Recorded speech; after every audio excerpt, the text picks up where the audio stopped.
Hello everyone, welcome back to my channel.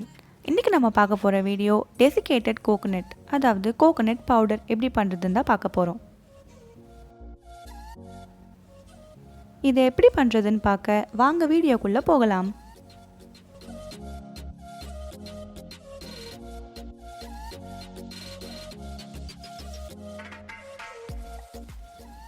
என்னோட channel name Mom and V.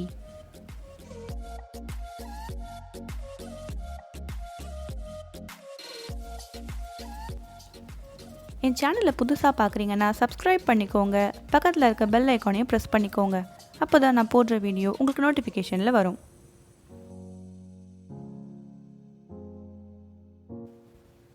இந்த video உங்களுக்கு பிடிச்சிருந்தா like பண்ணுங்கள், உங்கள் ஃப்ரெண்ட்ஸ் அண்ட் ஃபேமிலிஸ்க்கு ஷேர் பண்ணுங்கள். இந்த டெசிகேட்டட் கோகோனட் பண்ண நமக்கு தேவையானது ஒரு முழு தேங்காவை இந்த மாதிரி கட் பண்ணி வச்சுக்கோங்க.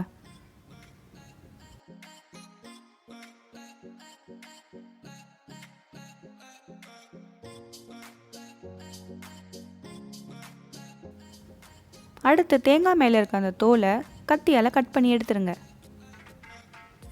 அந்த தோலோடு போட்டால் அந்த பவுடர் ஒயிட் கலரில் வராது, அதனால தான் நம்ம இதை கட் பண்ணி எடுக்கிறோம். இதே மாதிரி எல்லா தேங்காய் பீசஸையும் ரெடி பண்ணி வச்சுக்கோங்க.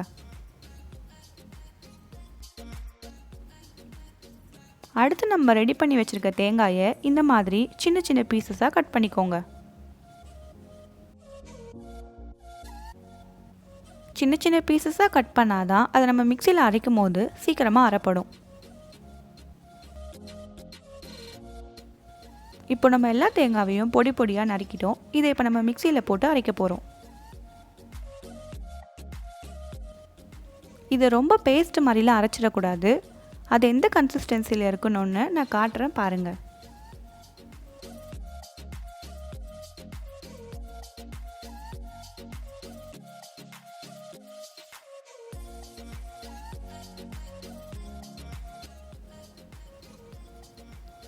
நான் இப்போது லெஃப்ட்டில் 4 டைம்ஸ் பல்ஸ் பண்ணுறேன்.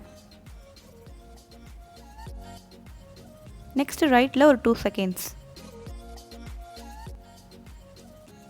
தேங்காய் இந்த பதத்தில் தான் இருக்கணும். அதான் டெசிகேட்டட் கோகோனட்டுக்கு கரெக்டான பதம். இப்போ இதை பண்ணுறதுக்கு ஸ்டவ் ஆன் பண்ணி அதில் ஒரு கடாய் வச்சுக்கோங்க. கடாய் சூடானதும் நம்ம எடுத்து வச்சுருக்க அந்த துருவலை அதில் போட்டுருங்க. இதை 10 நிமிஷம் கைவிடாமல் மிக்ஸ் பண்ணிகிட்டே இருக்கணும். நான் எந்த மாதிரி எல்லா பக்கமும் மிக்ஸ் பண்ணேன்னு காட்டுறதுக்காக தான் இதை நான் ஃபுல்லாக போட்டிருக்கேன். நீங்கள் ஒரு பக்கம் கிளறாமல் விட்டால் கூட அடியில் இருக்க தேங்காயெல்லாம் கருகிடும்.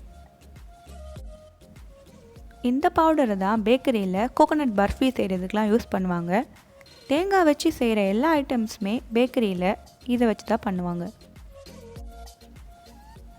இதில் கொஞ்சம் சர்க்கரை போட்டு நம்ம கொழுக்கட்டைக்கு உள்ளே வைக்கிற பூரணமாகவும் யூஸ் பண்ணிக்கலாம்.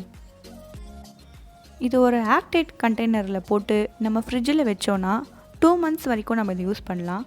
இதை நீங்கள் ஃப்ரீசரில் வச்சிங்கன்னா 6 மந்த்ஸ் வரைக்கும் யூஸ் பண்ணலாம். நம்ம வீட்டில் என்றைக்காவது சட்னி பண்ண தேங்காய் இல்லைன்னா இது ஃப்ரிட்ஜிலேருந்து எடுத்து சுடுதண்ணியில் கொஞ்சம் நேரம் போட்டு வச்சிட்டோன்னா சட்னி பண்ணிடலாம். இந்த பவுடரை வச்சு நிறைய ஸ்வீட் ரெசிபீஸ்லாம் பண்ணலாம். அந்த ரெசிபீஸ்லாம் நான் என்னோடய அப்கமிங் வீடியோஸில் ஷேர் பண்ணுறேன்.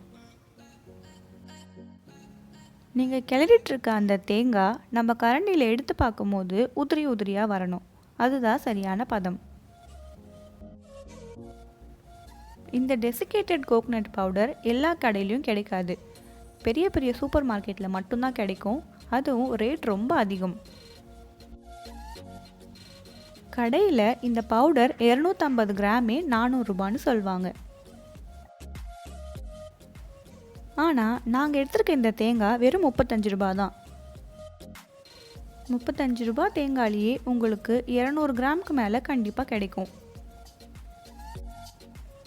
நீங்கள் தேங்காய் வாங்கும்போது எப்போயுமே பிஞ்சு தேங்காய் வாங்கக்கூடாது. ஏன்னா அதில் நிறைய பால் வந்துடும். முத்தின தேங்காவாக வாங்கினீங்கன்னா தான் உங்களுக்கு இந்த மாதிரி பவுடர் பண்ண வசதியாக இருக்கும். தேங்காய் பவுடர் உதிரியாக வர ஆரம்பிக்குது. இது ரெடியானதும் உடனே ஒரு பிளேட்டில் ட்ரான்ஸ்ஃபர் பண்ணிடணும்.